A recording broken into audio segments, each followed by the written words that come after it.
7 o'clock, I call this meeting to order. Please join me in the pledge of allegiance.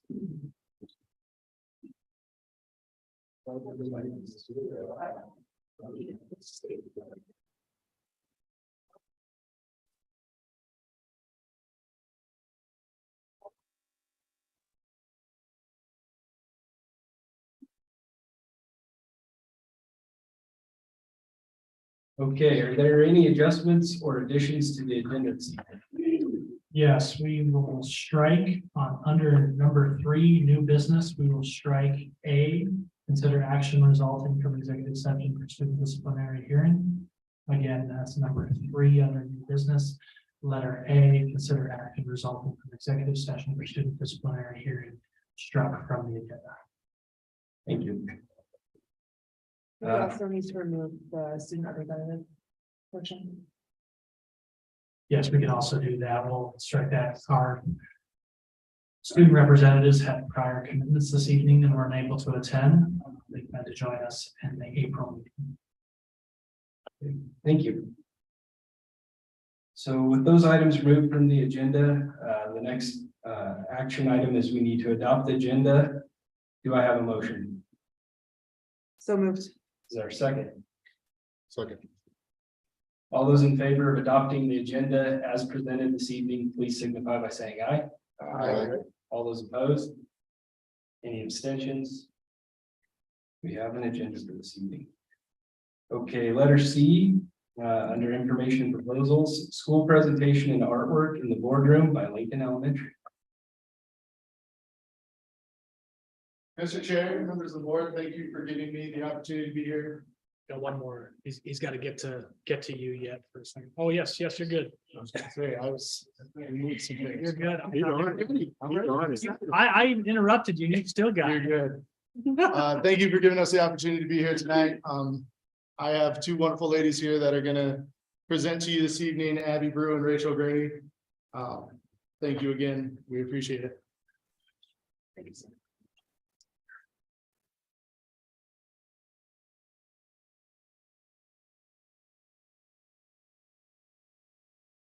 Okay, so my name is Rachel Gurney and I'm a special education teacher at Lincoln. We were asked by Mr. Weigel to present tonight on what the hive is, and it's kind of a new phrase here in Goshen County School District. And so we're just gonna kind of tell you about what it is. Yeah, so this is a picture of students that we have in our hive.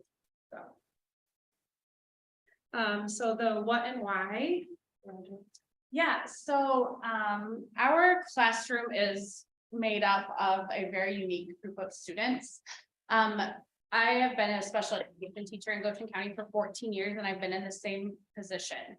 And throughout those 14 years, what we've noticed is just this revolving need to make sure every student that walks in our door has everything that they need to be successful, especially in their first 3 years of being a student within our Goshen County School District. And so currently the needs of our students, we have several students who have autism. We have a student who has Down syndrome. We have a student who has apraxia. And within all of those things, they all have very unique behaviors. And it is our job every day to address all of those needs and come up with the perfect program as best that we can to meet those needs.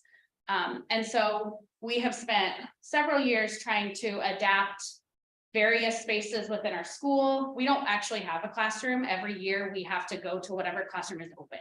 And so it's been very challenging within our roles to create a space that becomes our own. And so every year it's our responsibility to create that space no matter where it is. If it's a small room, if it's a large room, if it's a tiny room that only fits one table, wherever we can be to make these kids feel like it's the best place for them. And so we chose to create a space, and we this year named it the Hive. So the name and who's behind it. So the name The Hive, where it came from, we kind of have this joke that I have this brain that at 3 a.m. I get these really crazy ideas, and I wake up at 3 o'clock in the morning. Well, the good news is that Abby's phone is turned off, so I can text her at 3 a.m. and she sees it when she wakes up, but it doesn't wake her up. And so I will wake up at 3 AM and I don't want to forget something, so I'll text it to her and be like, hey, I have this idea, and I'll send it to her, and then she texts me back when she wakes up at 6:30. And so last year, we knew that we were gonna have a need after going through our TLC visits and what we knew was going to be coming to us.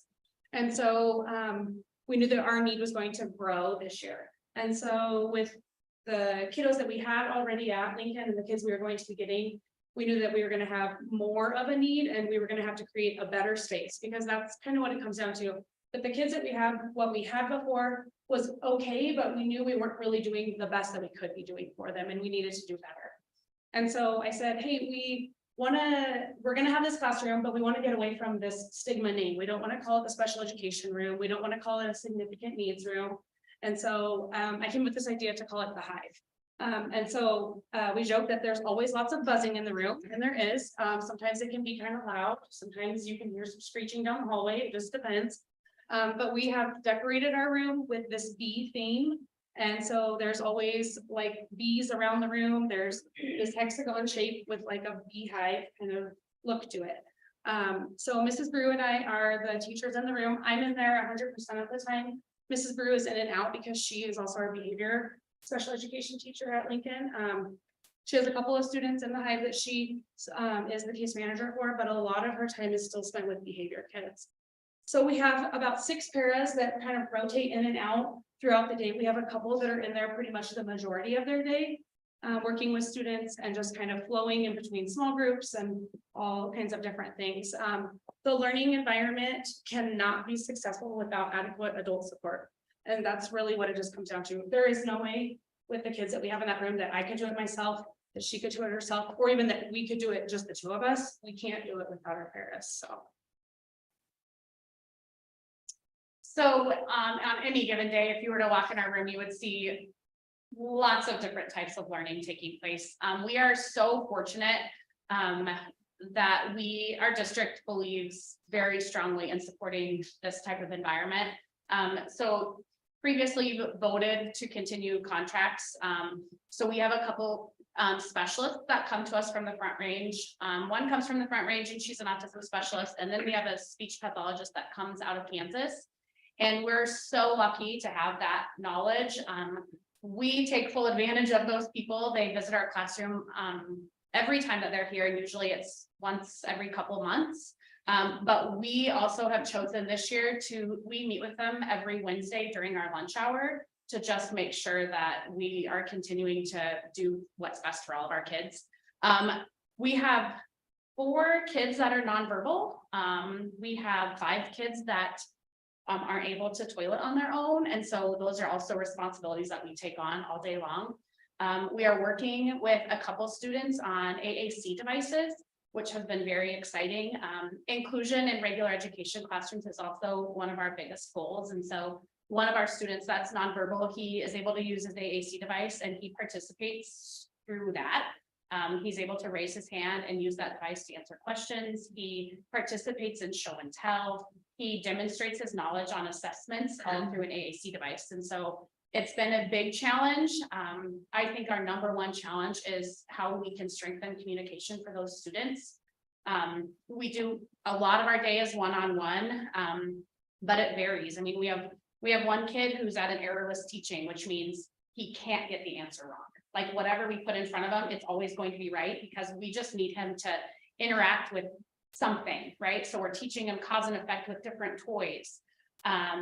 We are so excited because he finally has started looking at books and he's never looked at books before. And we have a kid, when she was talking about our decorations in our classroom, he doesn't say a lot of things verbally, but he can read. And so he would walk up to our signs and he's like, oh, be happy.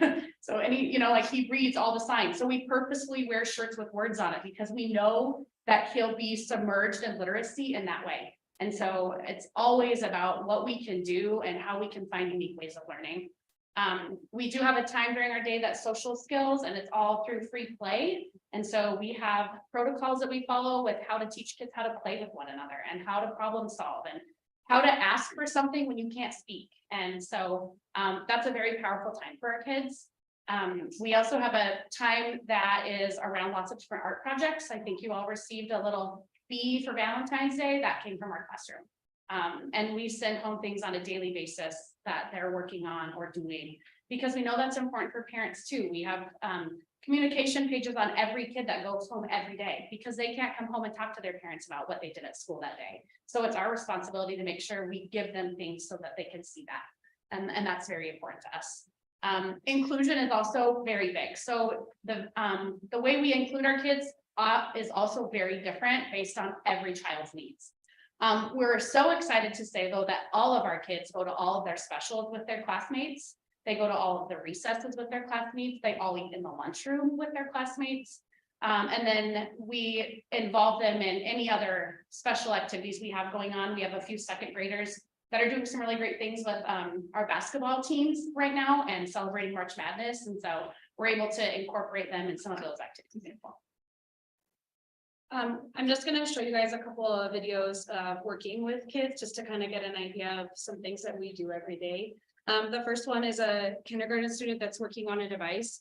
When Mrs. Brew talked about him using the device to interact and answer questions and that kind of stuff in the classroom, I just want you to see that it's not like a click like, oh, I know the answer and I'm gonna just touch the button kind of a thing. So this is a good video because it shows him getting the answer right away, but this was probably take 15, I don't know, because it took him quite a while to get through it. And so it's just one of those things to know too, like it's him learning, like he has to learn how to use the device. Like we are learning to talk, he's learning to use the device as his voice. So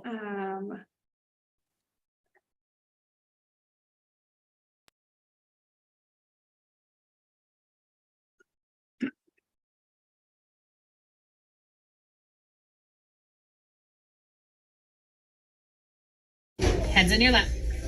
Look at me. Look at me. Find something that starts with. Look at, I'm getting all smiles.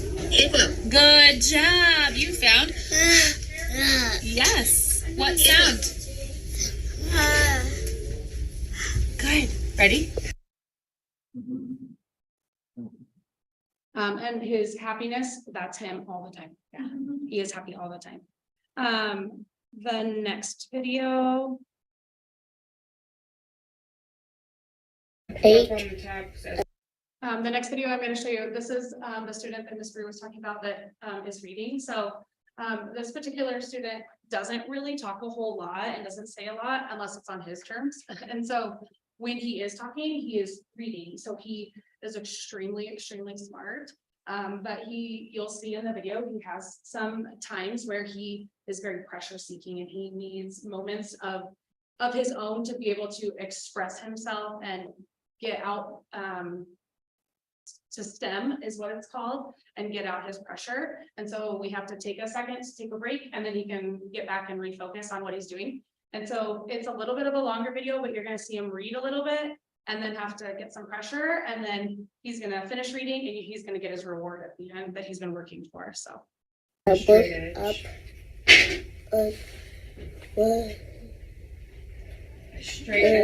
The top. Riley, do those pictures. So that's like asking for pressure. He can ask you, but this is what he does. He has been push as hard as he can. Look, do those pictures line up like that? Okay, pressure.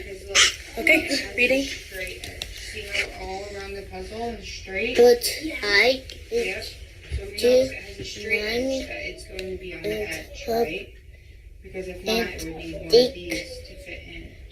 You. So it goes up the very top.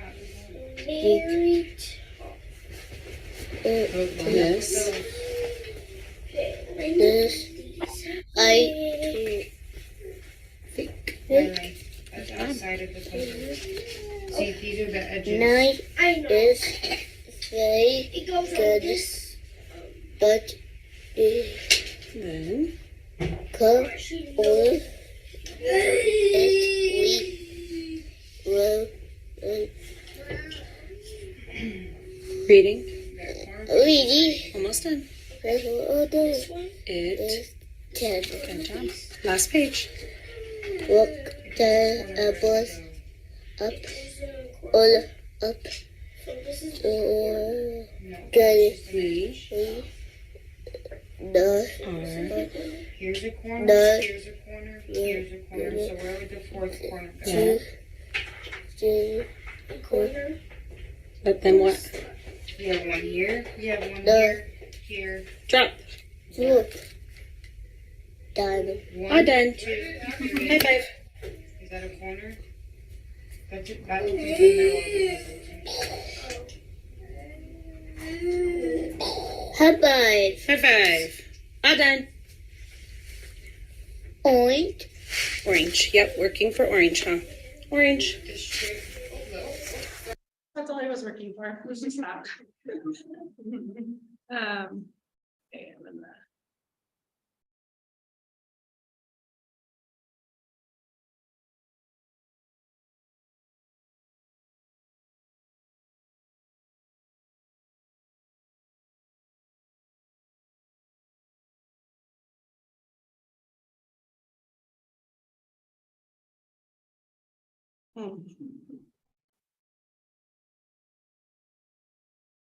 Okay.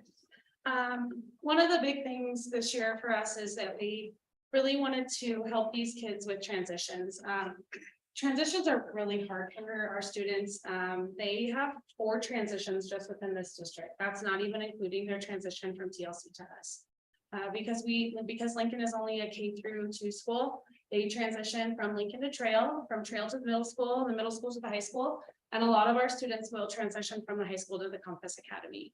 So that's 4 transitions. That's 4 different groups of people that will be supporting them throughout their academic time here in the district. So we've been working on a lot of ways to ease this transition.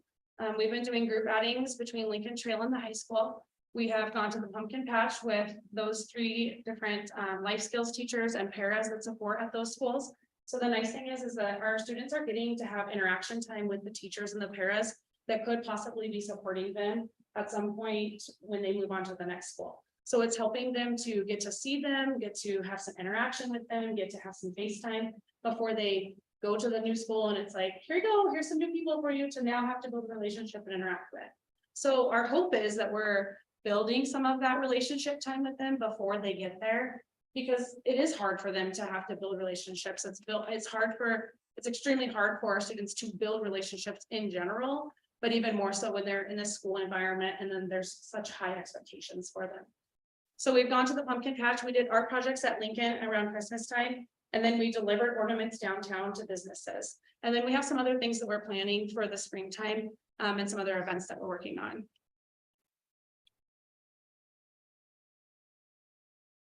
The other thing is with TLC, to help with the TLC transition, we're planning a meet and greet with students that are coming from TLC to Lincoln to try to help with that transition, and then some exploration days before school starts, so that hopefully we can try to ease for kiddos that are coming from TLC to the district to try to help bridge that gap too.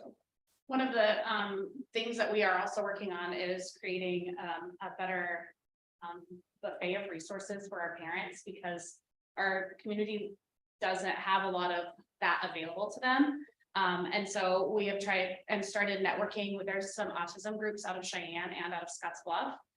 There are various places in those areas that will hold sensory days where it's not open to the whole public, it's just open to students with those types of needs.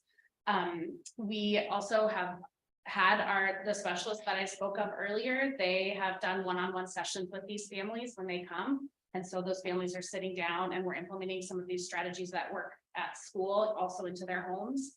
And so that's been really exciting. But what I also want you to know is the first 2 months of school, we cried every single day. Like, I mean, every single day, it was a lot of tears. Like, this is a hard job.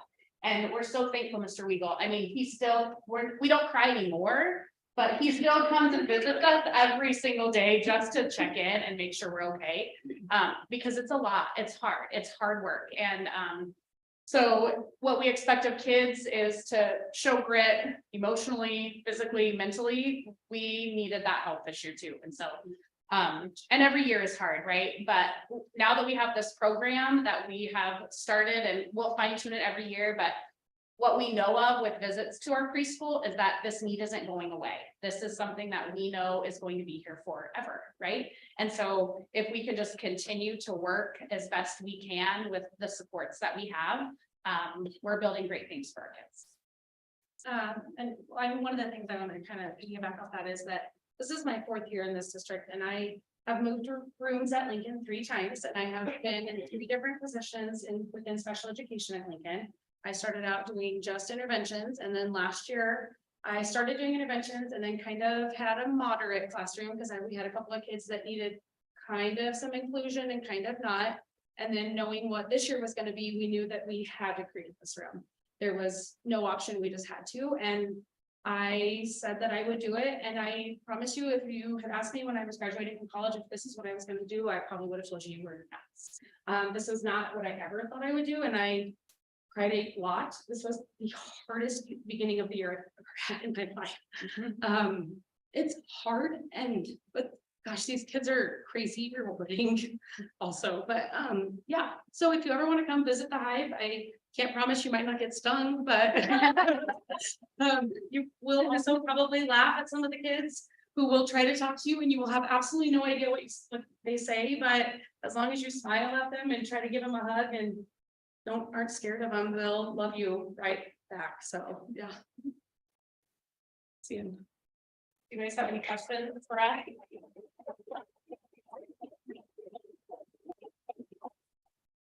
I don't have any questions, but I do want to commend you on the job you're doing. As a parent with a child with special needs, I can appreciate everything you guys are going through. And just thank you very much. Thank you. I also want to make just a comment. Again, I do commend you for the work. It's challenging, and I appreciate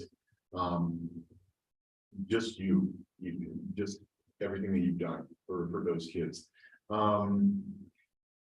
My question is how do we build on this? You talked about transitions being hard. In a conversation we had recently, that was the topic. It was transitions. So my challenge, and again, you don't have to answer it now because that's a pretty hard question to answer just off the top of your head.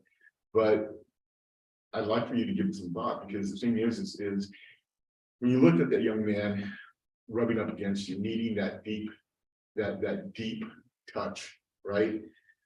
It's the misinterpretation of that behavior that people make, that if they don't have that trained eye, that young man would be disciplined with consequences rather than understanding his need. And that is the information that needs to get put out, because too many kids some of the behaviors are interpreted as willful, not paying attention. And that's, I guess, where I challenge us as a district to be able to get more people, be able to get behind those behaviors and understand them rather than just interpret them as it's willful and volitional. So I do commend you for all that. We actually, our special education collegials, we have several different focus groups, and improving transitions for special needs kids is one of those focus groups. And so that is something that we have battled for a long time. And I think that's part of what our tiers were, right? We didn't know those things about those kids. I mean, you can go in and do an observation, but until when he would run at you, ramming his head into you, like at the beginning, it was like, holy cow, why are you so mad? But it wasn't that, right? But he can't communicate that, and we didn't know that. And to be real honest, he was probably the one that I cried the most over at the beginning of the year. And for Bobby, like as our new principal, you probably thought, oh my gosh, this special education teacher is crazy. She cries all the time. But he was probably the one that I did cry the most over at the beginning of the year.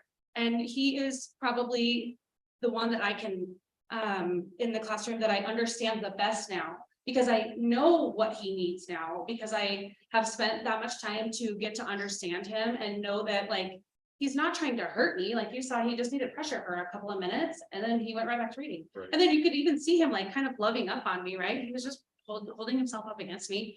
And I am kind of his person within the room. Like when I'm gone on a day, it is hard for everybody else in the room because he's like, oh my gosh, where are you? Kind of a thing. And so that's just it, like once you get to know, like the things that they need and how they need it, you can find ways to help them and help them learn. And that's really what it comes down to. If we're willing to find ways to help them learn, it's possible. It really is. So the ratio, you had seven staff? Well, they're not all in there at the No, same time. so we have a lot that rotate in and out. Okay. So, at a good time, we have, 4 adults and 5 kids. At a not opportune time, we have One this- 5. Depending on the time of day. Yeah, I mean, there have been times when there has been 7 kids in there and I've been by myself. And that's when we're short staffed. We don't have subs for paras. Mrs. Brew gets called to a behavior because there is a time when it's supposed to be just me and her in there with all 7 because we have paras that have to go on lunches because we have to give everybody lunches. And if we have some going on lunches and we have others that are out sick and we don't have coverage for them, we still have to give everybody a lunch. And so we've had times where it's been that, and if she gets called to a behavior, like she still has to go because if somebody else is in a meltdown, like I still have to, we still have other kids too. So there have been times when it's been me with 7, because we do have some kids too that are in their classroom for inclusion time that flow into the hive for like core times or for social play times or things like that. So it really just depends on the time of day as to what the ratio is. When we're working one-to-one or group times or things like that, we do have more staff in, but it really just depends. So. And I think one of the most important things is, you'll hear the term one-on-one, and these kids do need a one-on-one, right? But we also know that this type of environment is hard and the burnout is real. And so it's very important for us to make sure that we are using a lot of people that feel comfortable in that environment and kind of having people in and out so that that burnout doesn't occur, because we need people and we need people that are willing to do that job because it's hard. It's a hard job. And I think the other thing too, just generally speaking with special education is we have individualized education plans, and that's exactly what we have to make sure every kid has. It's not a cookie cutter thing. It's not a copy paste from one before. It's really truly sitting down as a team and just doing the work and brainstorming and making sure all these things are captured in a document that meets their needs all of the time in every setting. Thank you, but you are truly appreciated. I do have one. One of the things that I appreciated the most was on your line, one of your slides was the integration within the regular ed classroom, and that being such a high priority, because I think what was illustrated on that first video too was the accommodation of that student who is nonverbal, but also then interacting with that device and how that can be incorporated in later years, be integrated in the regular education program. So not only then are we having students that have that space, but that student is a first grader, a second grader, or a kindergartner, and they're not those students. They're a first grader, a kindergartner, a second grader. They're just a student at Lincoln Elementary. It's not anything that's different, even though they have various different needs, just like each one of our students. But I appreciated that piece on there, that really illustrated how when we discover the things that these kids can use and understand and have those accommodations, modifications, they're like any other student within our classroom. And then our other students who are in those regular classrooms have that interaction too. And we don't see different interactions with any group. It's just they're a student at Goshen County Schools. And so I really appreciate that. That's awesome. It was exciting last week. That device specifically wasn't working for us. We felt like it was very limited. He couldn't do the things that other kids were able to do. And so Rachel met with the mom and was like, we have to brainstorm and we have to get other things within this system that are going to help. And so last week he learned how to ask, what's your favorite TV show? What's your favorite snack? What's your favorite vehicle? Where's your favorite place to go? Tell me about your family. And then he could ask those questions, but then we could ask him, and that was programmed into that device too. So he could answer us, and he had never been able to do that before. And it was so cool, because I've been working on that with him, and we have like a 10 or 15 minute time where we do that. And we did that in the room, and then it was show and tell time. On the way to his classroom for show and tell, we had to stop in the office and show 3 people that he could ask them questions and they could ask him questions and he could respond. I'm like, okay, come on, we have to go do show and tell. Like, I'm sure maybe I should have let you have this fun conversation. Like, he was so excited. There's a huge smile on his face the whole time because he could have a conversation and he could answer you when you say, what's your name? He could tell you what his name was, then he could say, where do you go to school? And just to have that freedom that he could do it himself and not have somebody do it for him. So, it's really cool. Thank you. Thanks.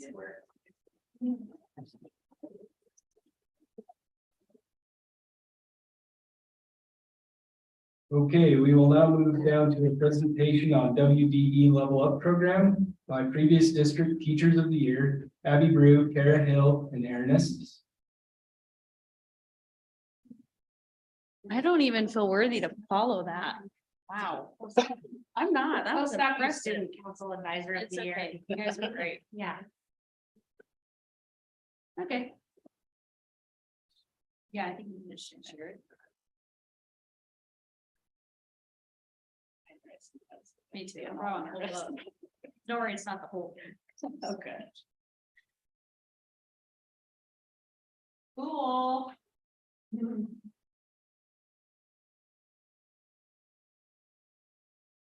Well, this is us. We're here with a group called Level Up. And it's a group that, well, we'll just get to it, but I'm Aaron Estes. I'm from Lingle. I teach middle school and high school math. I'm also the student council sponsor. I'm the shorter one in the middle. And I'm the Goshen County Teacher of the Year this year.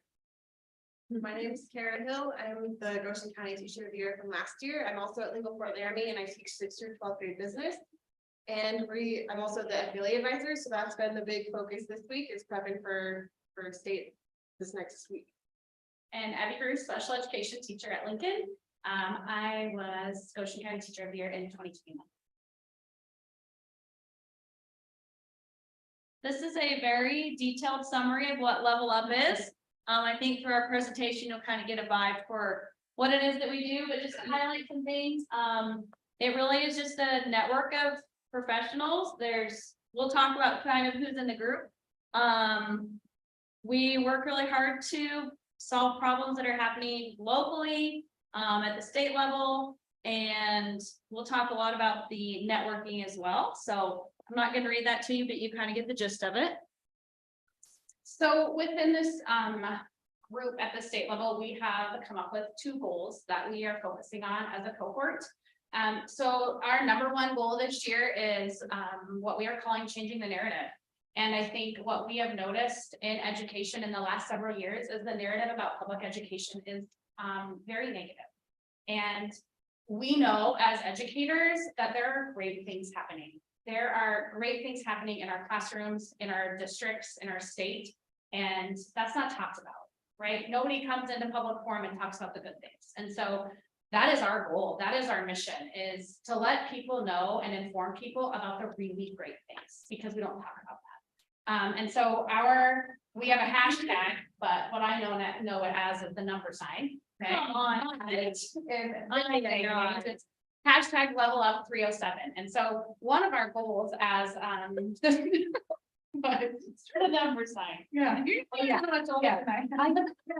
Okay, carry on. Okay, so we have several goals within that, and one of them is to just increase the trust in public schools, because we have a lot of distrust, and it is not usually based on valid information. It's a lot of distrust based on things that you hear, and it's not coming from the sources. And so it's so important as educators that we get that word out, because it's great, right? We are doing great things for kids.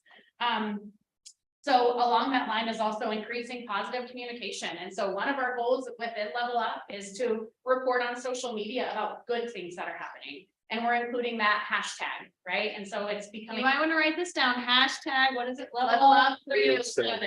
I got it. And so as members, we have challenges, we have goals to meet. We are trying to have little shout outs that are going on all the time. You'll notice in our Hive presentation, one of the things that was so cool that we were able to have a shout out about is Senator Brasso was in Dr. Flukiger's bakery downtown when our kids got to visit, right? Let's go.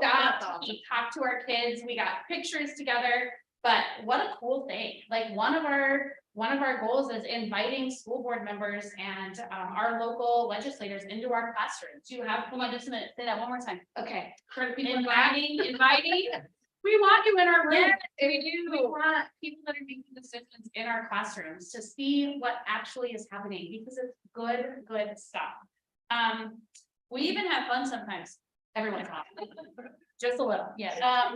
We had fun. Our last trip, we had a lot of fun. We got stranded in Cheyenne, thanks to Mr. Fuller for supporting us. We had a flat tire. We had to go to a local shop. There was a nail in the tire. He fixed the tire for free because he supports educators, with a family member of a local person. I mean, just cool things happen when you network, right? And so that's our goal. One of our other goals within the Changing the Narrative is doing some work with our pre-service teachers. There are groups, our group has committees within this group that are doing other work outside of this group in the state. And so we're working with pre-service teachers. We have things set up with several of the junior colleges.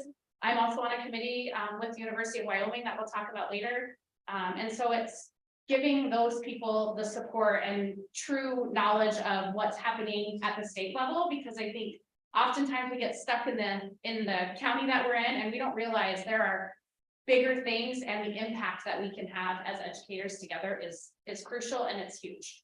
And so being active in the legislature is also one of our big goals.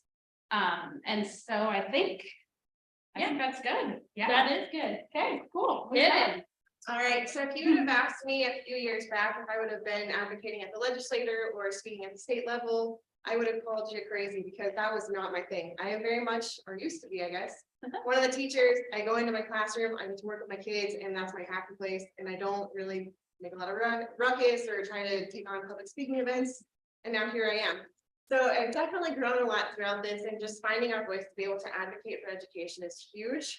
Being able to give a teacher voice at the state Board of Education meetings has been an interesting process, one that I never thought I would take on. But right now they're working on standards and adjusting the standards and trying to see what standards are going to fit and how it's going to fit in our education for Wyoming. They're wanting to scale back a lot on a lot of the math and the literature standards. And they are using CTE, so business, and woods and ag as kind of an example. So for us, we have a very small number of standards, but that allows us to have an opportunity to be creative in how we teach our kids, which is huge, because it's not always going to be a paper pencil test on how they're going to be assessed. And so it allows us a little teacher autonomy, excuse me. Being able to stay up to date has been huge. There's been a lot of ongoing changes happening, especially as the legislature is coming to a close, and being able to be there for a day has been a huge, huge opportunity for all of us. And just to see how things work. I'm a native of Nebraska, and so how things work in Nebraska, totally different than how it works in Wyoming. So for me to be able to bring that back in and tie in a lot of the changes that are ongoing into class like Intro to Business, where it's really applicable to the students, and they're able to see how it actually applies to them right now. It's going on right now. That's far beyond what I could ever have imagined being able to offer those kids. Being able to actually collaborate with teachers across the state has been a huge opportunity as well. As a CTE teacher, learning about different assessment pieces that other business teachers, excuse me, across the state are offering has been a benefit for me as I'm prepping my kids for assessments for Perkins funding. I wish I would have put this in there, but what you don't also know about Kara is she carries everything in her purse, right? So one of the, yeah, super fun fact. One of the legislators from the House that is on the education committee popped a button on his suit jacket right before session started. And we were in a breakfast with all the legislators that could come. And Kara got out her sewing kit and she sewed that button on. So she made us look so good. Yeah, she made Goshen look really good. We were so proud of that one. These are the types of people that are in the Level Up group. So District Teachers of the Year, and then 2 different sets of award-winning teachers. So it's a really fun group to be around. A lot of pretty dynamic personalities. We do have a bunch of principals that are involved as well. So it's got a lot of energy. Like when we're together, yeah, things are happening. As you probably can't notice. Right. This is a map that they kind of showed us about where all of these educators are coming from. So we got the whole gamut. Maybe Evanston's in there, maybe our little level up logos covering them up, but yes, Anyway, anyway, county might not be represented. I don't know. yeah. Not yet, that's right. Anyway, it gives you a really good idea of where everyone's coming from. So a wide variety of people from very large schools, smaller schools, itty bitty schools, virtual schools, Yeah. all the things. One thing though, along that line too, is it's an optional program. So when you are awarded your district teacher of the year, this is an optional networking for you. It's highly encouraged your first year, but then it becomes optional after that. And my year was the first year that it started. So WDE, like this is a brand new program. So the ringleader of the program's name is Robin Grandprix, and that woman is a go-getter. She assembles all of these different programs and ideas, and she's actually built up a department to be able to help instrument all of these ideas and different training activities and stuff for us. And she is also really big on retention of teachers and recruitment of teachers. So she's actually leading that task force at the state level. So the gal that's in charge of that started this, and I can see why they picked her, because she is dynamic for sure. This is one of the opportunities that she actually set up for us. It is called the Educational Leadership Rendezvous, and it is in Guernsey, Wyoming.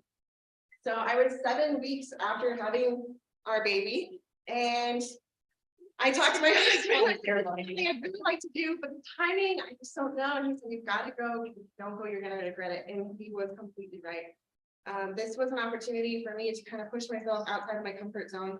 I love to hunt, I love to fish, but I was born close to the ground, and I very appreciate staying close to the ground. And that person hanging off of that cliff, that's me. So it was definitely an eye-opening experience, and it made me really think, okay, so on the daily, we ask our students to step outside of their comfort zone, to take on new challenges. And yet here I was absolutely terrified to go outside of my comfort zone and to take on new challenges. So this was one thing that I thought was huge. Also, I didn't realize the kind of impact that us as teachers had on the military. The numbers on the Wyoming National Guard fell by 2/3 as of June 1st.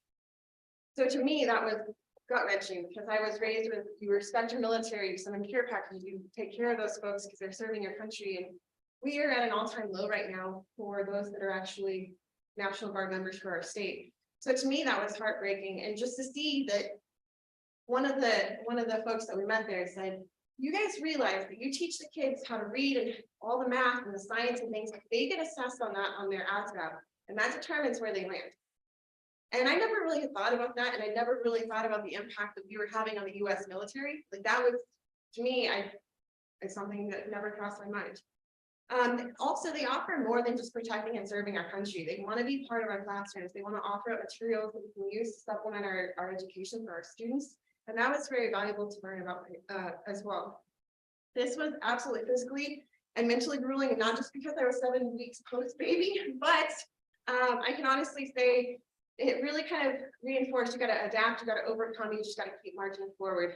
We went on a Black Hawk helicopter ride, and I picked the spot by the door because I thought, oh, that'd be really pretty. And that would be sitting on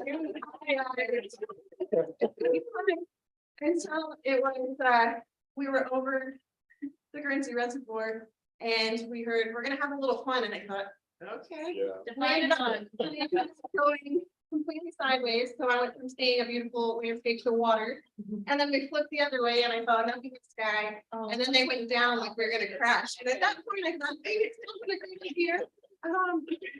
And when they came back out, they actually pulled 4 Gs, and to me, like that was an intense experience, but that was very, just to think about. At that time, I had a student that had graduated last year that was going through AIT and boot camp, learning how to actually be a mechanic on that machinery. And I thought, wow, that gave me a whole new appreciation for what she was about to take on. Not only this, but our group, we were close before, but after going through the experience of the Educational Leadership Rendezvous, it really united us as a team, and it really got us close. We were willing to take risks with each other, and we definitely found our voices to be able to advocate for ourselves and our districts and our students, but also as a state. And that was a big deal. So here are a few pictures. This is my squad for the few days that we were there. And they were by far some of my favorite people. By the end of it, I am very thankful for it because I'm still in touch with them. And I very much appreciate that time. We had to make a guide on, and that you could not leave anywhere, or you did get in trouble. And we actually ended up winning. We were recognized by the military. We won the state competition for that this last year. So I also was able to go on this retreat, but it was not when Kara did. I was in the very first group that this took place. And one thing that, I mean, she described it beautifully, but my whole term as teacher of the year was all via Zoom. And so we didn't get to do any of the face-to-face things. And so this actually was our first face-to-face experience with one another. I mean, here's the thing is, Brenda Levercheck got to go with me. They allowed us to pick up one person that we collaborate with a lot in our buildings. And so she came with me. And I don't know if you guys know this about me, but I'm not a hunter and a fisher, and I don't really like to run, and I don't do any of this stuff. Like, this is so not me. And so I was trying to find every loophole to not have to do a lot of it, right? I'm not kidding. Like, I was like, I'm not doing that. Oh, you get up at 5 in the morning and you have to we sing, or I don't know what is it called? Like march and dance. And tea in the middle of a field at 5 in the morning. I'm like, no, that's not being there. Like, oh yeah, it is now. Thank goodness there was a coffee shop in the store on the base, because I could at least get coffee. But even getting there, they're like, all right, you guys are gonna park about a mile up there, and I'm like, and then carry my stuff? No. And so we stopped, got all our stuff, like bring it in. Like, we were trying to find all of that, and then by the end, I'm like, wow, like if I would have actually talked myself out of any of those things, the experience would have not been near what it was. And what she said, like, just the emotional challenge that you were put into, we ask our kids to do it all the time, and not very often do we have the opportunity to do that too.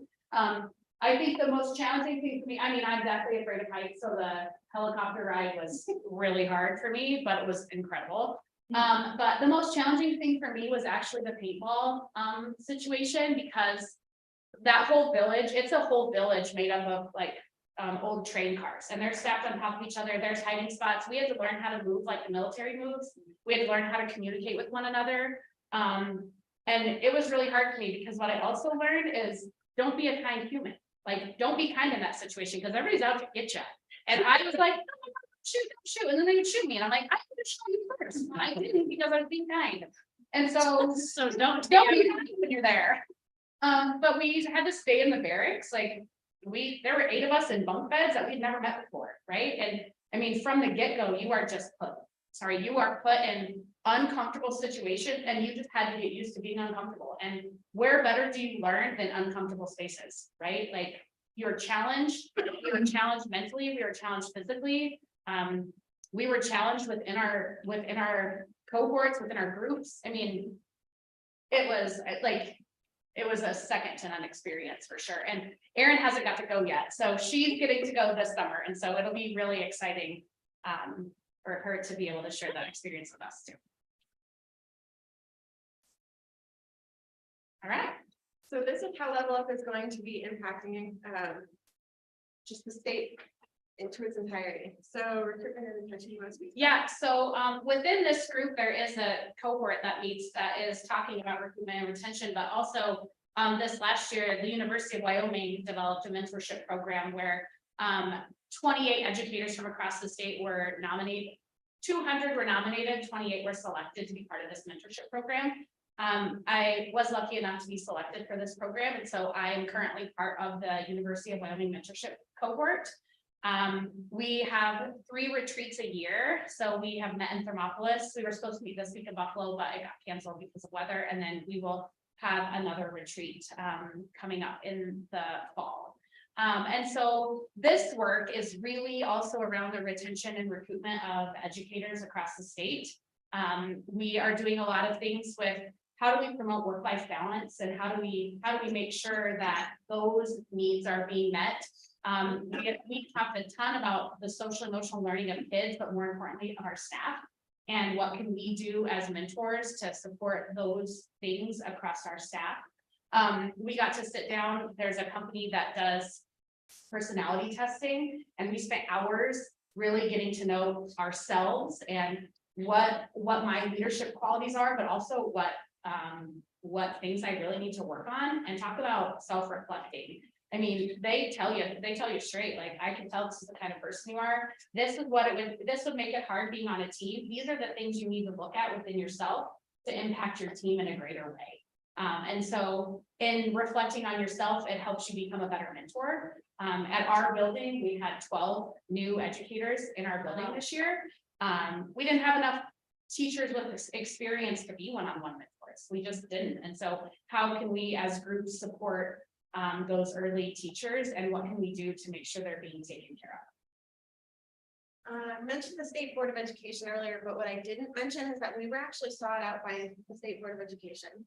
So we're making a name for ourselves statewide, and we're able to provide a teacher voice in a situation where they may not have a teacher voice as much. They may think that they're making the right decisions, and they are. I mean, they're doing it with utmost sincerity, and I have a great deal of respect for their work, but they are also soliciting our voices to be able to know prior to implementing these changes, how that's going to actually roll out in a classroom. So sometimes what works on paper, you actually go to a real life situation in a classroom and you can have the best laid plans, but they are not going to maybe roll out the way that you intended. So for me to be part of a group that was sought after like that, it really was powerful, especially because the CTE standards are up for review. And that is something that I really have a big passion for, because that impacts my kiddos' learning right off the gate. It's going to help guide our education for the next several years. So to be able to have recognition from that level meant a great deal to us as a group to its entirety. When we went to the legislative session for a couple days in January and learned a lot about that process. And I think all of us actually testified at one point in time on different bills that were there. Big conversations that we had at the state level talking about standards, which Kara kind of mentioned. So it'll be really interesting to see how that actually pans out. But it was a neat opportunity because I don't think I had really given myself, I hadn't had opportunities to see myself as a professional teacher outside of the classroom. Like I feel like I have a lot of confidence of what I do day to day in the classroom with my students, but I didn't necessarily see myself as like an expert in education. And I don't know that I'm like the best expert, but I do have a lot more pride in like what knowledge I can bring to the table about ideas in education.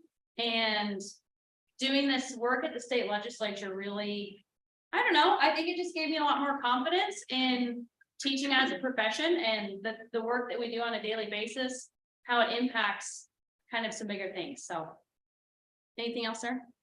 Okay. We wanted to just highlight a couple things about how we feel like it really impacts Goshen County.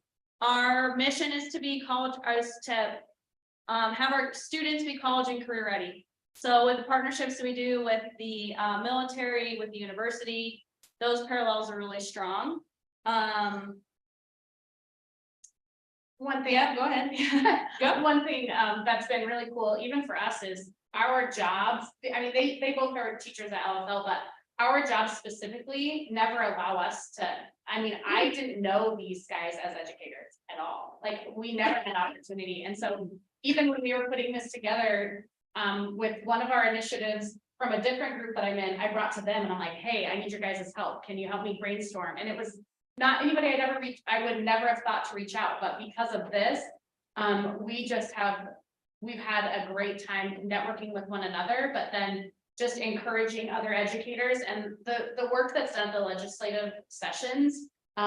It just is so empowering and to know that we do have a voice and collectively, when educators come together for a common goal, it's powerful. And I think at the end of the day, it's not an opinion, it's not what we want, it's what truly is best for kids. And I think we're headed to it. And I think this is a great start to what our schools can be in Goshen County. One other little bit is we did some training collectively over crucial conversations. So we read a book and talked about how when you're having a conversation where stakes are high, where there's emotions that are running deep, that there's really strategic ways that you can have good conversation. And after I kind of got that in my brain, man, I've been using that a lot.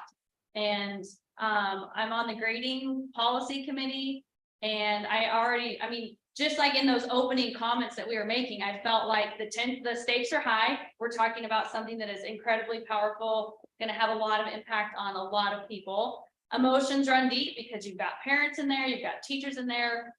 A lot of you guys are in there, administrators are in there, and we don't all have the same perspectives and the same viewpoints. So taking some of that training that I got from that, I think will really help me have good conversations that really have a big impact. I mean, those crucial conversations are everywhere. Did you want to say something? Go ahead. Just to tag team off of that, I think oftentimes, one thing that kind of gets me fired up in a classroom is when a kid says, well, I'm just a kid, or I'm just from a small town in Wyoming.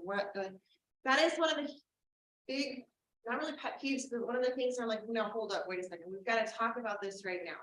And when I reflect back of where I was a couple years prior to this program, in my mind, I was like, well, I'm just a teacher. Like, they're going to make the decisions and they're going to hand them down to us and we're just going to roll with it. And that's just the way it's going to play out. And honestly, I was shocked and very disappointed in myself because I felt like I was leading by example. Here I am, I'm just a teacher, but I don't accept my students to be just a kid. So I realized through this program that that is a big thing that I need to stop doing. And so to me, I want to empower my students and I have to show them like, you're going to get outside your comfort zone a little bit. And I want my students to be able to go out and do a job interview and solicit a resume, or not solicit a resume, an application. I want them to be able to have that confidence that they're not just a kid, that you are a future power player here in just a few short years. So just to instill some confidence in them was a huge deal. So this just is an example of how powerful networking is and how powerful just groups of people can be. So that top picture is the very first cohort. Like that's it. That was us. That was our very first visit to the Capitol. And we actually, because I weren't going to need, that's in the very top dome of the Capitol, and we got to sign our names up there. But then this was us this year. And so it just continues to grow and our networking just continues to get better. We wanted to wrap up with how we felt like this has benefited us. So I'll go. Cool. I mentioned that I feel like I found my voice as a professional. I really felt like I made some good connections with our local legislators, and just to kind of show how like things sort of like build. One of my students in our student council wants to eliminate the lunch debt in Lingle, and we got in contact with the First Lady of Wyoming, who has a really big hunger initiative. And so about 2 weeks after we were at the Capitol, I got to take all my student council kids to the governor's residence. We met with the First Lady and she talked to us about her hunger initiative and how we can partner together. She's going to do some really big matching funds, which more details to come. And then we were able to meet with Senator Steinmetz. We met with Representative Smith, and so I feel like the experiences that I've had, I'm trying really hard to bring into my classroom and bring into kids in as many ways as possible. So it really does have a good domino effect. Yeah, it's gonna be awesome. Like really awesome, but that's the story for another day. I think I've already wrapped up how I've grown as a leader, but just to finalize, honestly, just reflecting is a huge component, and this program has definitely reinforced that as a teacher. I mean, there's no such thing as a perfect lesson, which I've been told since I was in teacher college. There's no such thing as a perfect lesson.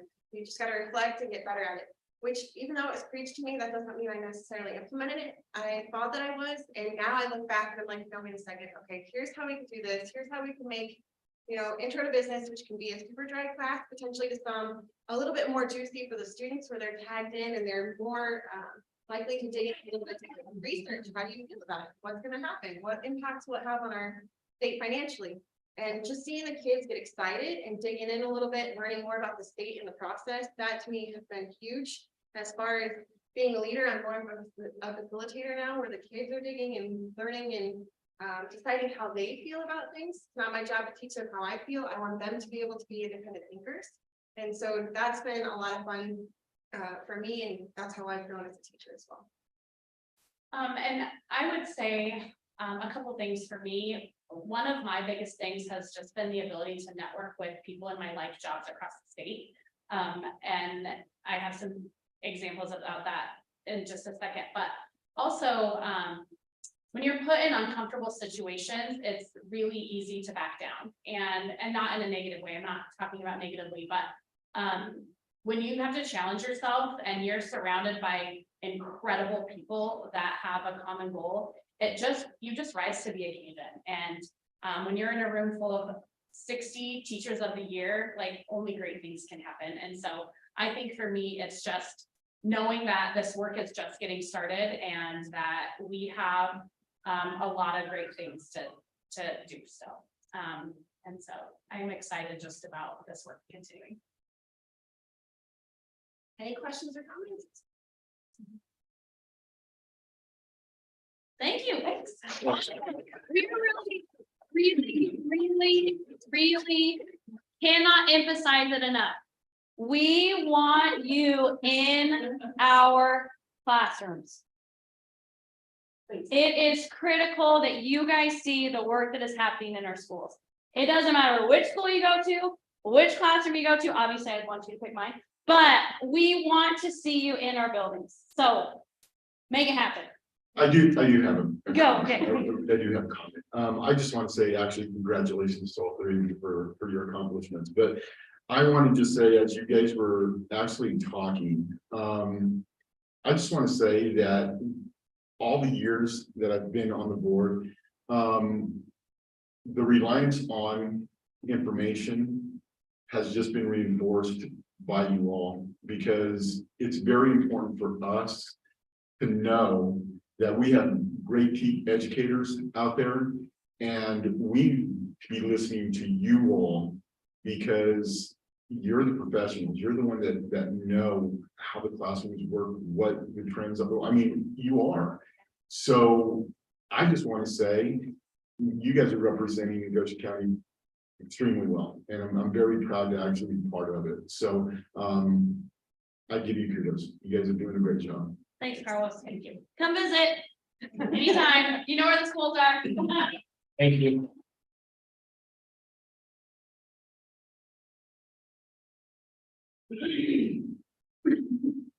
Okay, we'll move down to the public forum section of our meeting. Please keep in mind, there's a 5-minute time limit. And Mr. Frank Ahern.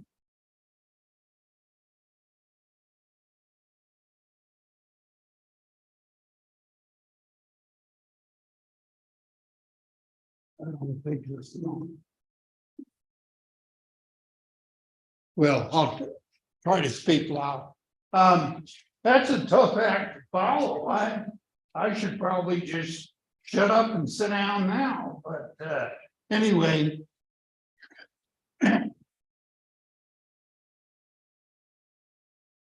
Okay, yeah. I just want to give you a little bit of feedback from the community on this 4-day school week. Just in the course of going downtown and talking with people, some of the responses I got was, well, I'm not really quite sure I go along with it right now. And then at the other end of the spectrum, there was seething resentment over the fact that this thing was really going to interrupt their lives and that of their families. So with that information, I took, I think it was the 21st, on Tuesday night, the night of the blizzard. I went to the city council and I told them, you get 2 minutes. Here you get 5, you get 2 there. But I just said, I think you better increase your police budget, not only for personnel, but for the training, because I used to work at the Wyoming Boys School up in Worland. And it's not really a school, it's a penitentiary for juvenile delinquents. And so I did learn one thing up there. If you give kids a lot of time on their hands, with nothing to do, they'll find something to do. They'll find the wrong people to associate with, and they'll start doing the wrong things. And that's when they end up in front of a judge, and they are adjudicated delinquent, and they are sentenced there. And generally, it's for about a year. So anyway, I explained that city council, and I said, I think you better consider increasing your police budget. Not only for personnel, but for the training that they'll require, because it's not a question of if it's going to happen, it's when it's going to happen. So, and I made this same presentation this morning at the county commission. I indicated to them that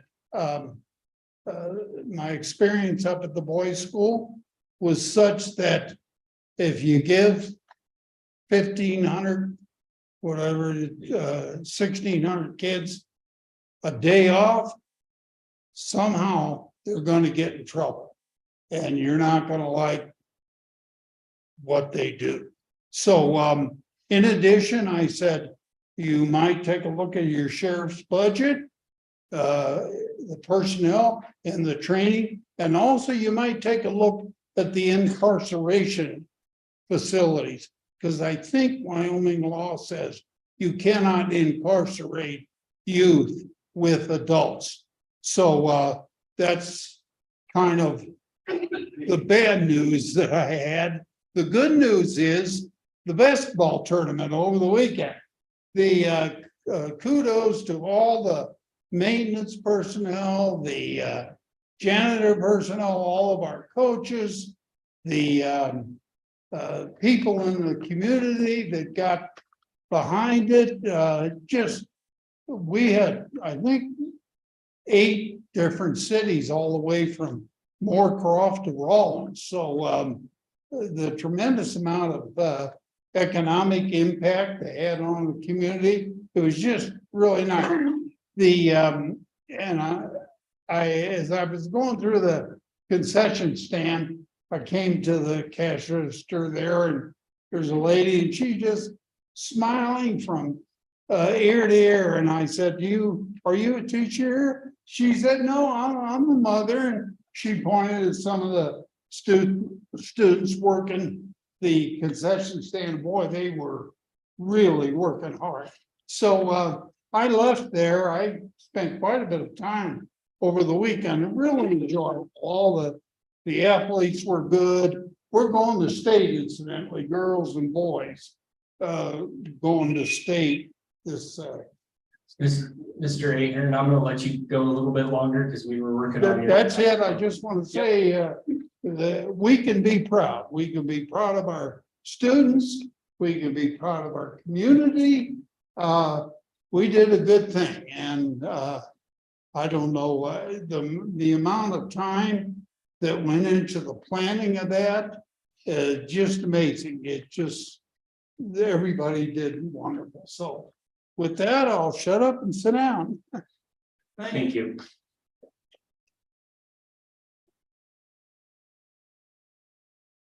Okay, we'll move down to letter E, recommended actions. Number 1 is the consent agenda. Are there any items on the consent agenda that any member wishes to pull?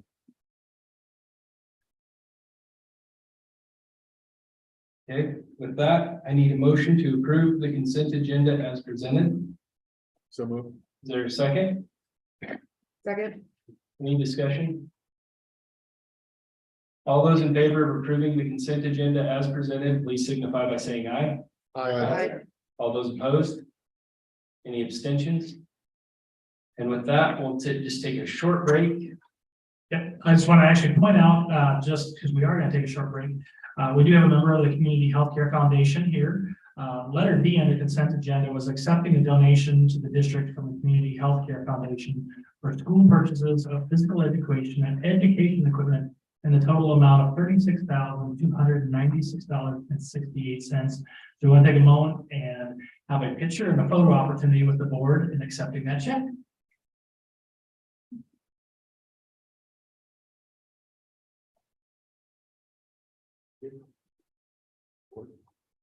Have them back.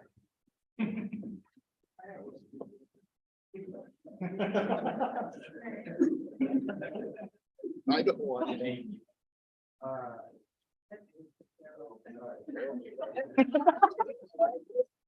One more. Let's go. I'll focus it a little bit. All right. There we go, perfect. Thank you. What's he doing with it? I think Carl should have kept it up, that would have been better. That would've been much better. That would've been good. Right?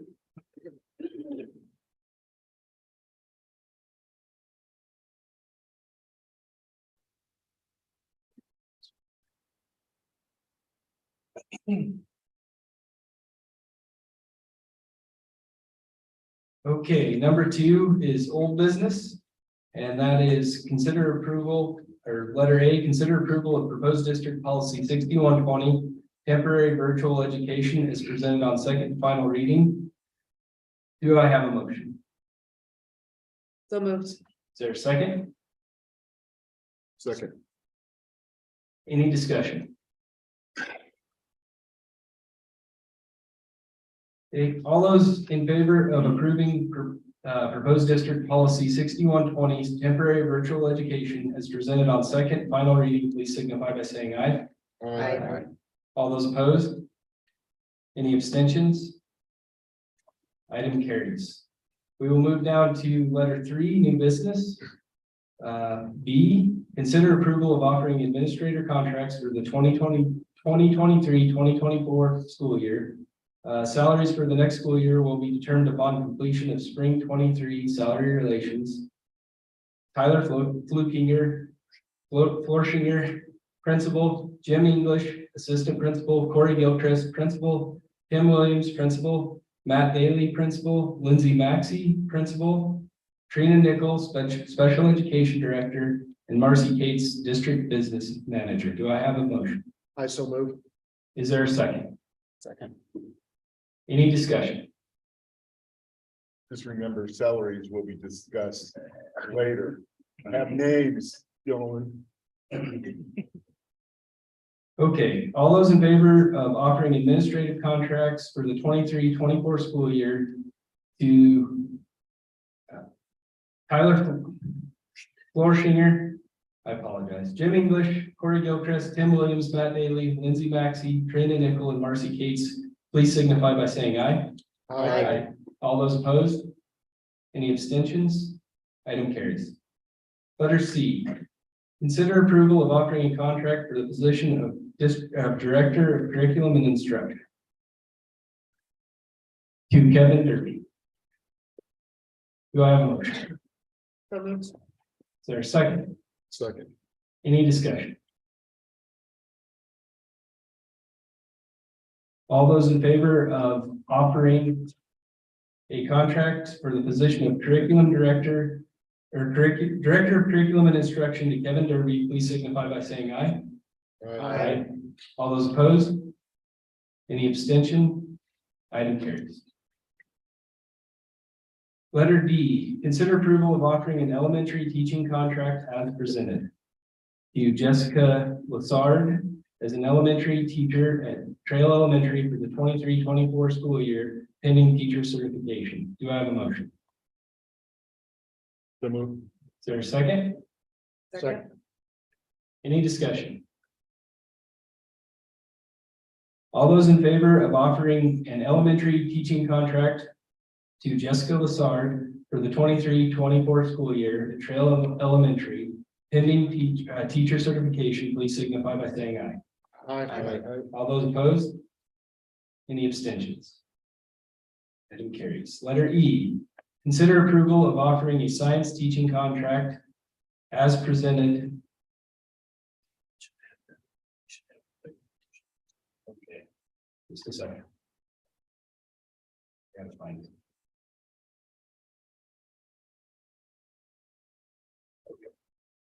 To Tammy Van Pelt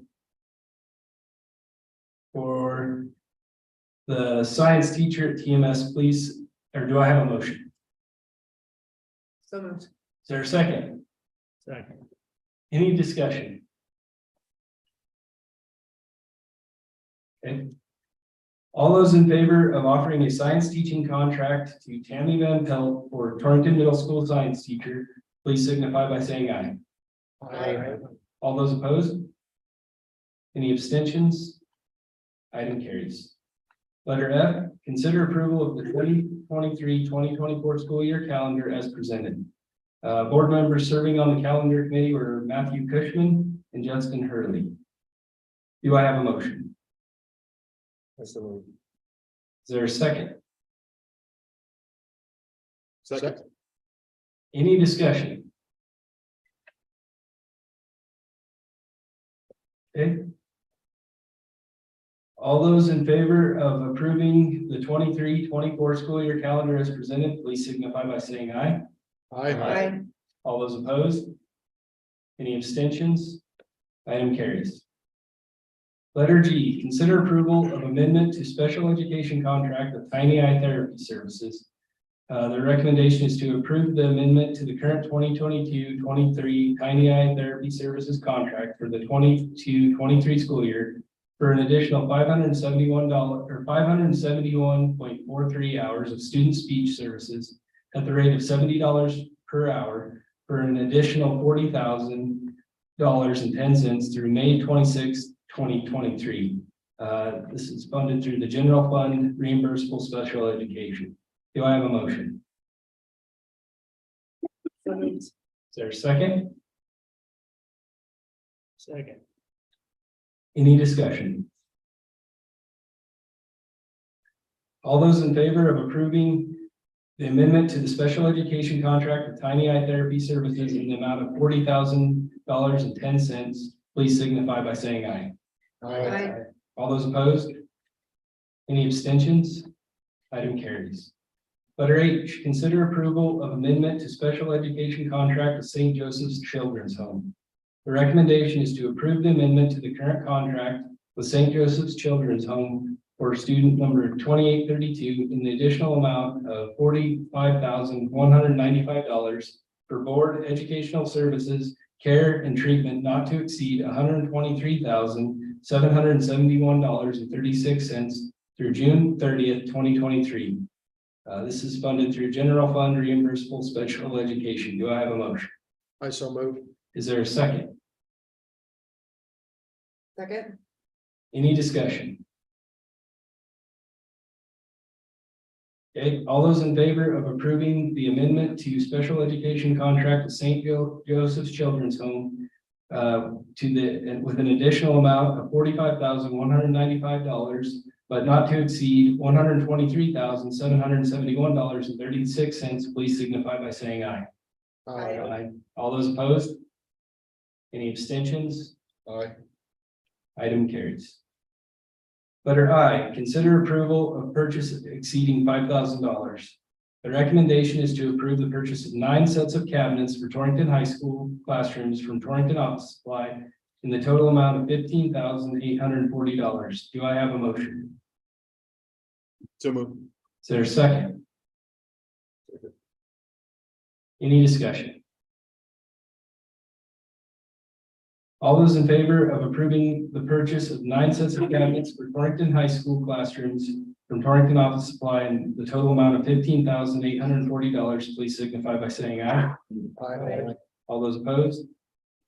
Any abstentions? Item carries. Letter J, consider approval of purchase exceeding $5,000.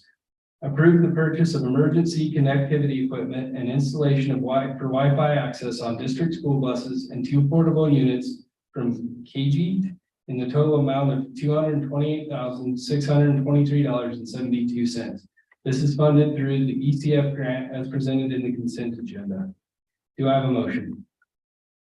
Is there a second? Second. Any discussion? I have a question. Will the kids be able to access the Wi-Fi?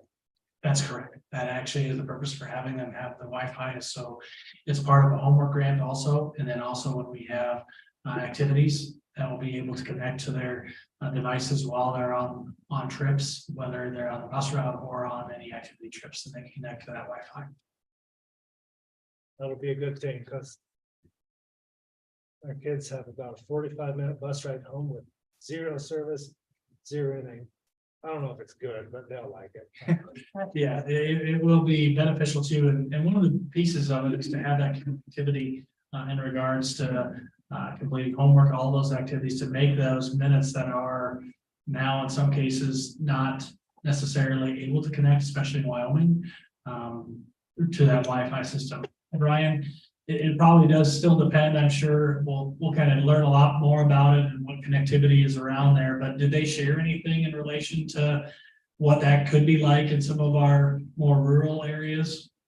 They do have two different carriers, so if you travel into an area that is covered by AT&T, then that carrier will be the one that will take over that for that time.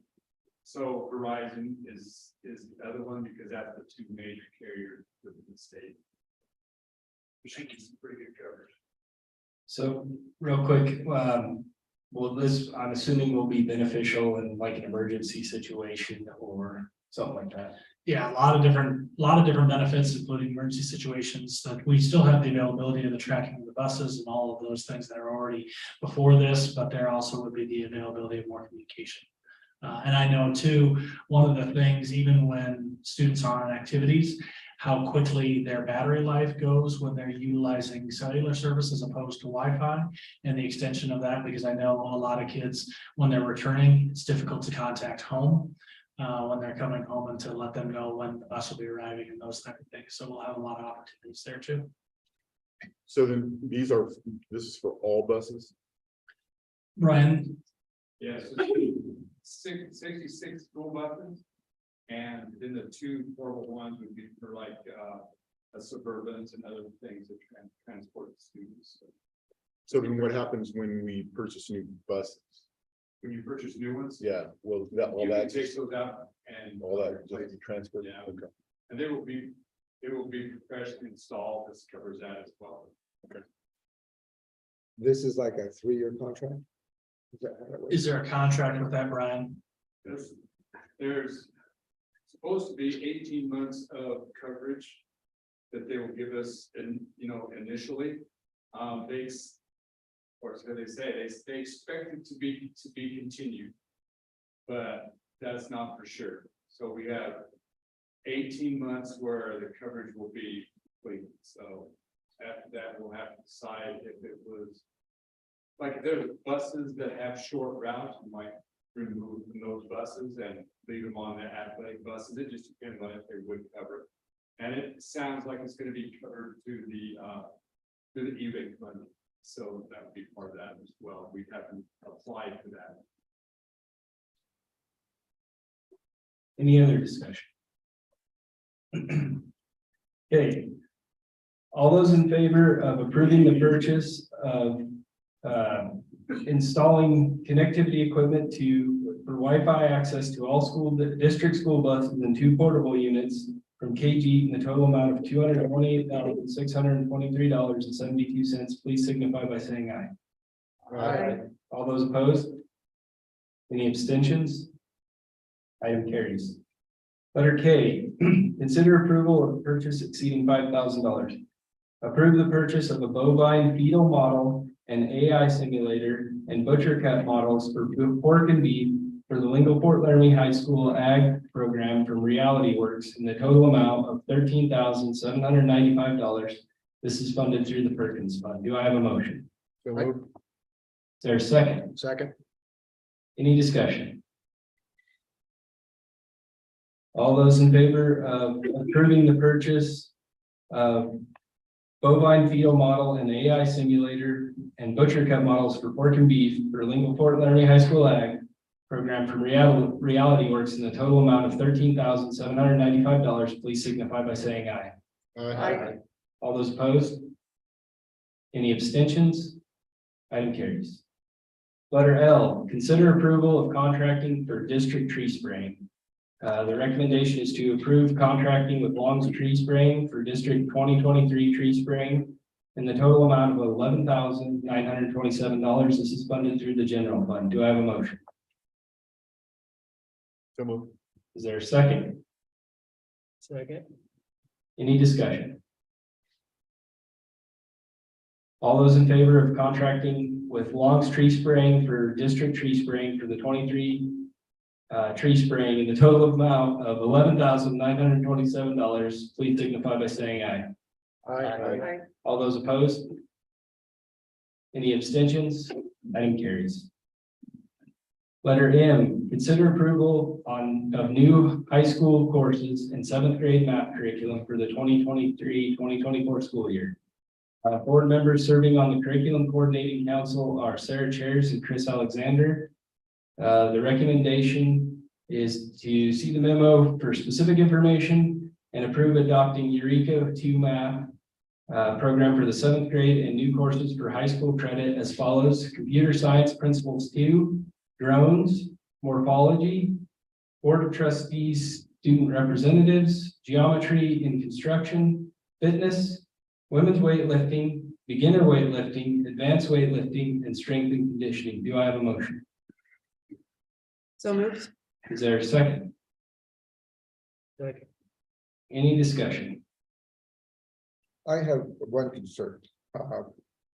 We have one class on there that I think was made with the best of intentions, and I think it's a really good class. My only concern is when we were discussing it, and it happens to be the women's weightlifting, is that even though it's listed as women's weightlifting, that if a male student applies for that class, he will be allowed to join that class, which kind of gives a false security possibly for the female students that want to have that class, and possibly their parents as well, thinking that it was going to be females only, and then have the possibility of males joining that class.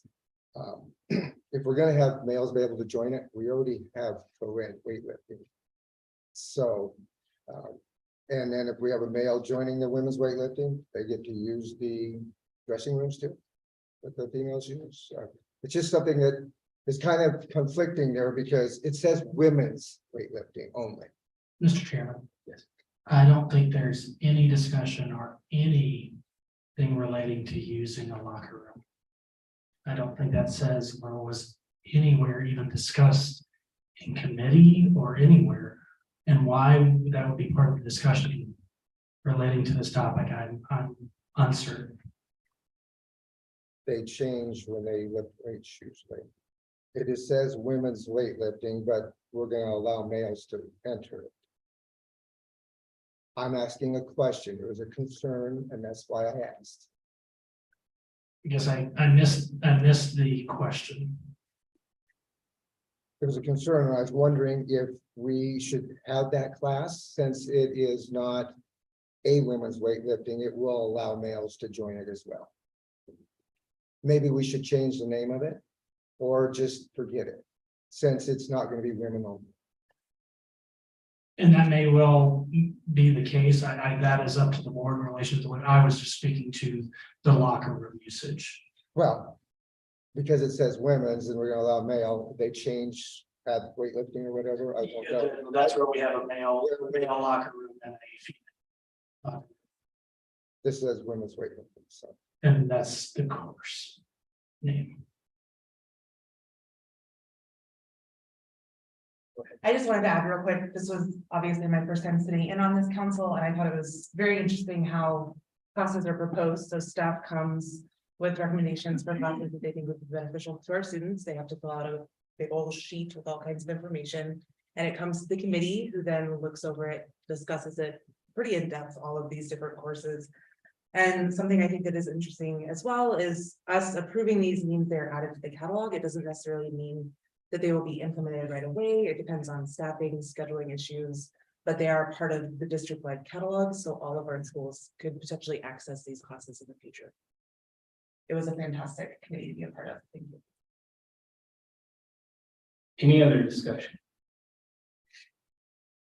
So then these courses offered, it has to go through one more step before they're finalized, like for the next school year, or. Mr. Fuller, do you want to reference that, or I can add on to, I think, what you're going to say, but go on. So this is the last step to offer them through the next school year. The process as outlined in board policy is that any new courses that are requested have to go through the curriculum coordinating council. The council has a meeting during the fall semester, and that is strictly to introduce classes and answer questions from the CCC members. There is no vote taken at that time. The committee then has at least one more meeting in the spring semester. And in this case, that was the last meeting that we had to have. Previous year, we had to have 2 meetings because of the Eureka math decision. So the second CCC meeting, the CCC votes on whether or not to send these to the school board. Again, that's all outlined in board policy. And then the board votes based on those recommendations. And so every one of these courses, I think there was one course that was not a unanimous decision. However, it did pass overall when looking at the overall number of votes. And I think that second step you may be referring to is what trustee chair is referred to is that it'll be in a course catalog, but if there's not enough generated interest, or if we're tied to staffing that we would not be able to offer the course, that won't necessarily be offered, but it will be offered as an option for kids to choose. In the catalog. Exactly. So it has to make the schedule in order to be finalized if there's enough interest. And part of that allows us to be more nimble as a district, because the way the process is outlined, if you want to start a new class, you have to go through this process, and it's a year-long process. So because these are now added to the catalog, if we have the staffing to do it and the student interest to do it, we can offer it right away. We may have the staffing and interest to offer it 1 year and not the next year. And so we've got that flexibility if the board approves these. If we didn't have the board approval, then what would happen is we'd have to start the whole process over again, even if we had the staffing capability and the student interest to offer one of these classes next school year. And then we obviously wouldn't be able to offer it until the following school year, but again, staffing and student interest would be different from the current school year. Any other discussion? All those in favor of approving new high school courses and 7th grade math curriculum for the 23-24 school year, please signify by saying aye. Aye. All those opposed? Any abstentions? Item carries. Now we're down to number 4, which is topics for discussion.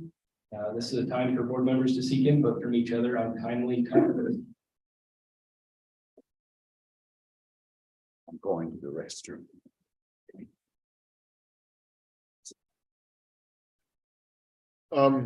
So I do have a question, or actually, I'd just like to be able to actually just get an update on the grading policy committees. Just an update on where that's at. So I'll go first. I guess all board members fill in and then I'll finish up maybe if I have to finish anything. If we want, there was, at our first meeting last night, there were 4 board members, on that committee. Whole bunch of parents, admin, and roughly how many, is there 20 people? Well, there was a pretty good group of stakeholders in that meeting. I think it went well. It was went over a whole bunch of different, basically starting thoughts on kind of how everybody wants to move forward with a new grading system. One main takeaway that I took from the meeting was a need for a consensus from the board, basically on the board's direction. How do we want to move forward with it? That's never been communicated since we voted to get rid of the old grading system. Just the communication's never been there. So in my opinion, there's a strong need to move forward with this. We need a consensus from the board on how are we gonna move forward? Because we were pretty unsure last night, and one specific thing is, can we use some of the existing framework from our current grading system as a starting point? Use that as a starting point to build on, to be able to make changes that are deemed necessary through that committee. As of right now, nobody knows really if we have a starting point or what that looks like, because there hasn't been a consensus from us as a board to that. So that's what I feel we need to move forward.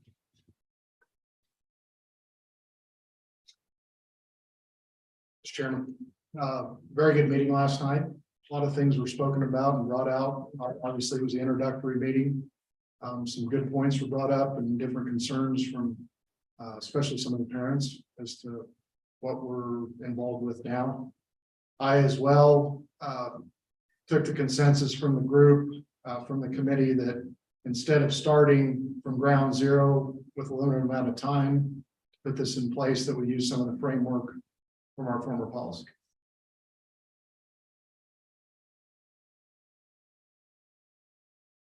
Any of the other board members that are on my committee? Like I said, we had a good variety of people there. I think we did have some good ideas. I didn't catch the gentleman's name. John was one of the people that was there. Talked about a system we already have in place that is only being partially used.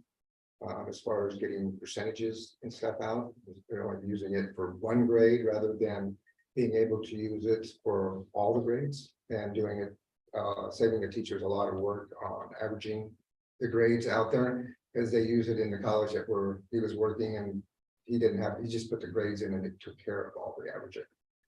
So that's a system possibly that we already have that we could do a better job of implementing, and maybe keep a lot of what we already have, but yet still get our percentages so everybody knows exactly where they are, students as well as parents, and maybe satisfy everybody without going into a great depth and basically starting all over.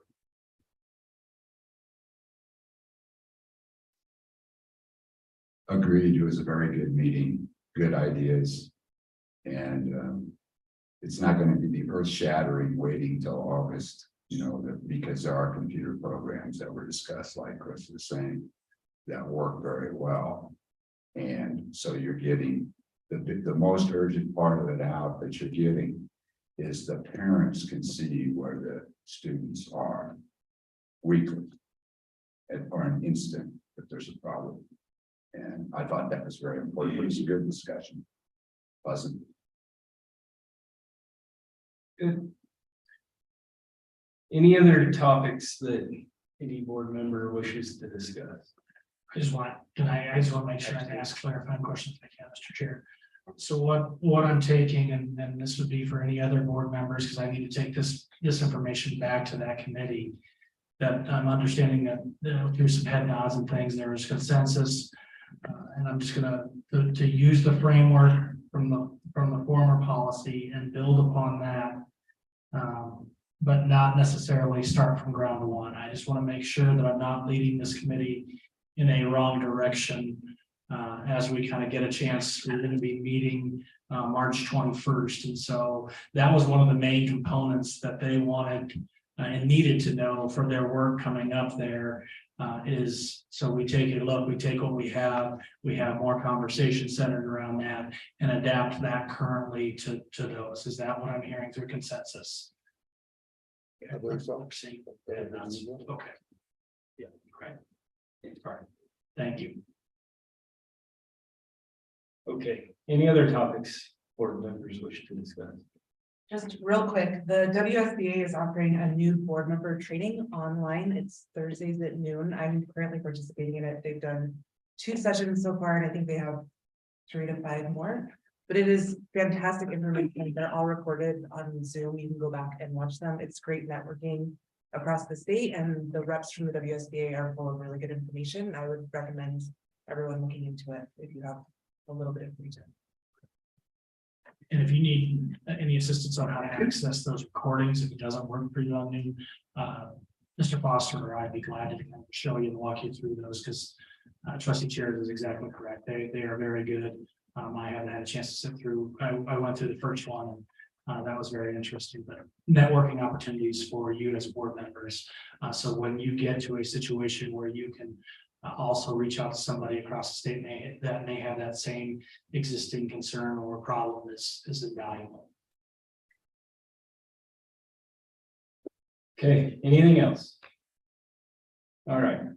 We will move down to letter F, future meetings. Number one, the board will meet for a work session to review leadership governance and board self-evaluation on Thursday, March 9th at 6 p.m.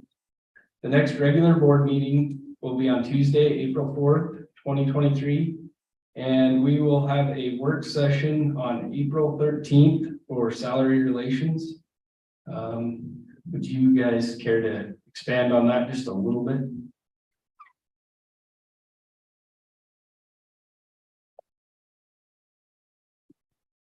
What we've historically done in the past, we have salary relations scheduled for April 14th during the day. Prior to that meeting, that meeting is the meeting where we talk salaries and benefits and the dollars and cents and put together some options to come before the board for consideration. Prior to that 14th meeting, we've scheduled a work session where I present a very preliminary budget. It's the first budget plans that we review, as well as talking for those members of the board that sit on salary relations, giving them an idea as to if there might be consensus from other members of the board when we talk through the cost of a 1% increase to base, some insurance benefits, farm retirement system, just the topical items that are looked at every year. So it really is a it's budgetary associated with salary relations. What time is that meeting? We're suggesting having it, so We don't have a time yet? we'll take a look at your calendars and see what time that works. That April 13th, that would be a Thursday. If you could say, what time might work best for you in relation to have that meeting, so you can have that information prior to the salary relations that will take place on April 14th. Okay. Thank you. With that, we will move down to letter G, which is the superintendent's report. So I have my normal items. I'm just going to bring up the average daily attendance that we've had in comparison to previous months. As you can see, a number of greens, yellow indicates just a slight change, less than 2 student change from the previous month. As you can see, we've been increasing or very similar from the comparison to from January to February. We don't have any other changes until we get down to Torrington High School, which is a slight decrease from 287 to 282. And then overall, because of that change, we did have a slight decline in our total student enrollment. But as you can see from the previous year, we are significantly up. When we look at our forecast going into next year, we are also expected to increase enrollment in the following year when we look at those comparisons. Move over to our other documents.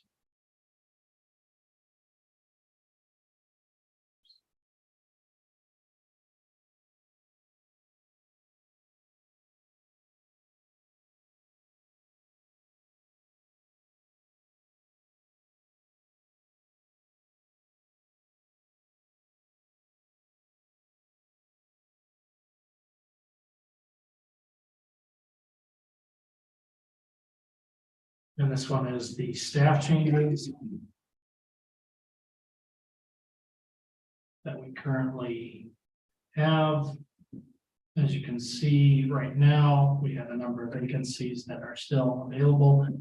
We did work a little bit towards refilling some of those this evening. In the next couple of weeks, We will certainly fill those positions. We will also be advertising for some vacant positions as moved with Mr. Derby's position. We will be replacing that instructional facilitator, and we'll be advertising for that shortly. Also our classified staff retiring or resigning from their positions as of March 7th. We will probably see some changes as we kind of progress through the remainder of the school year. Then we kind of referenced it a little bit about salary relations. We had our meeting a couple of weeks ago. That was a good conversation centered around non-financial items or that may be impacted by them. At a later date, we have set up 2 dates that are coming up: Wednesday, March 29th and Friday, April 17th for the salary relations project. And just the last one that I want to actually thank Mr. Hearn for going to the city council and county commissioners regarding the 4-day school week. I do appreciate that, because that actually illustrates something as a parent that I found over the last number of years as a team. A parent of teens, we have nothing for these kids. As a community, we have nothing. They go down to McDonald's. That's what we do for our kids. We have them going and sitting at McDonald's for all hours.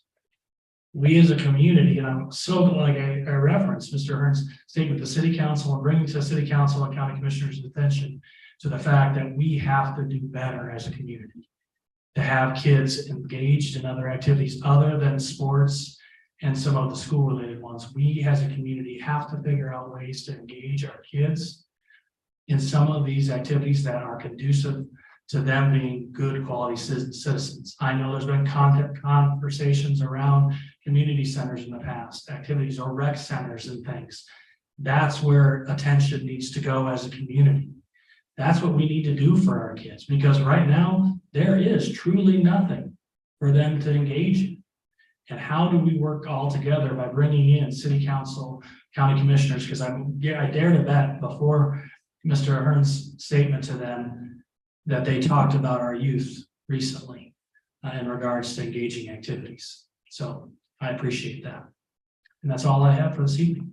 Real quick, I just need a clarification, Mr. Kramer. You said that the next meetings for salary relations are Wednesday, March 29th, and Friday, you said April 17th on 14th. Okay, just to clarify. I probably said it wrong, so thank you for catching that. Okay. With that, we're adjourned.